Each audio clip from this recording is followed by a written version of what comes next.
They looked so proud when they arrived. My parents, dressed in their Sunday best, clutching flowers, for her. I watched them from across the campus courtyard, my cap tilted low to hide the smile that didn't reach my eyes. They had no idea what was coming.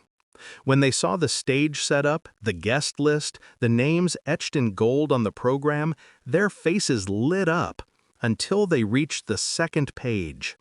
That's when the color drained from my mother's cheeks. My father's jaw locked. I didn't need to see their eyes to know what they were reading. My name. Not just on the program, featured. And beneath it, valedictorian. Full-ride scholarship recipient. Founder, equity initiative. Everything they once said I wasn't capable of. Everything they paid to make sure only my sister could be. It started years ago, quietly, like all betrayals do. My sister, Emma, was the golden one. The straight A's, the charm, the laughter that filled every dinner table. I was quieter, practical. I asked too many questions, they said. I wasn't built for the spotlight. So when the college applications came, they called us into the living room. My mother's tone was soft, rehearsed. "We can only afford tuition for one of you," she said. And my father, eyes fixed on me, added, "She deserves it, but you don't." Just like that, no hesitation, no apology. Emma looked at me, half guilty, half relieved, and said nothing. I worked nights while she studied, waitressing, tutoring, scraping by. Every time I sent a rent check, I imagined her in some cozy dorm, laughing with friends, funded by the parents who forgot I existed. I didn't hate her, not then. Hate came later. It came the day I saw her name on an article about a student business competition. My father had helped her write the proposal. My mother had called in favors for sponsors. And there, buried in the acknowledgments, was a line that cracked something in me.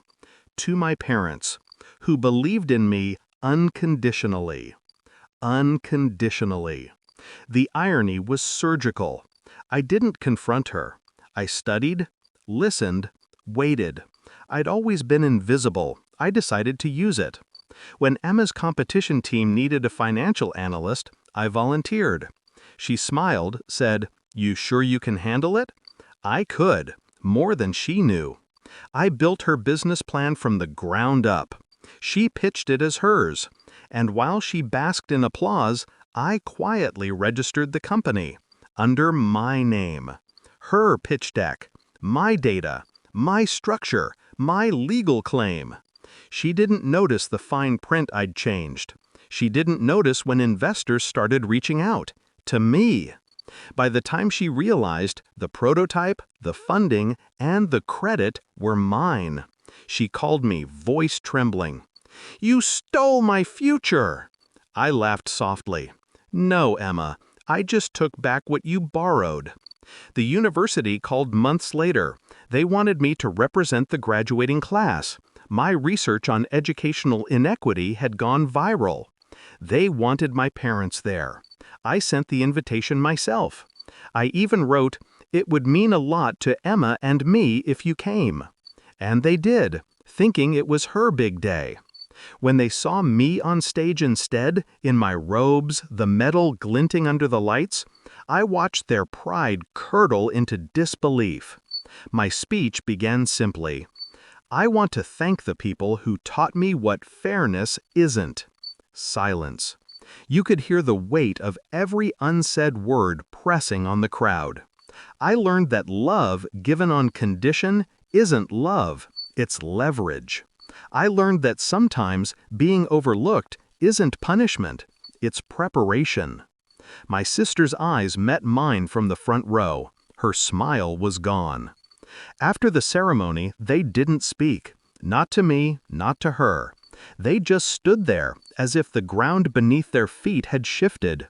I didn't need to say anything else. I turned in my cap, walked past them, and left. The next week, I received my final transfer confirmation.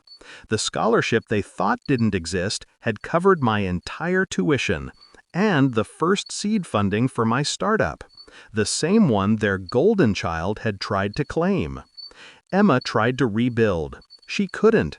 Her reputation collapsed when investors discovered the legal filings. She said I ruined her. But I didn't ruin her.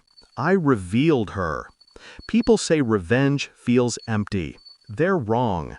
It doesn't fill you, it clears you, like rain washing dust from glass. When I stood on that stage and saw their faces, my parents, pale and wordless, my sister finally understanding the quiet power of being underestimated, I didn't feel rage or sorrow, just peace. Cold, earned, deserved peace. I suppose that's the thing about betrayal. It teaches you precision. It teaches you patience. And when the moment comes to balance the scales, you don't need to raise your voice. You just let the truth speak for you. And it always does.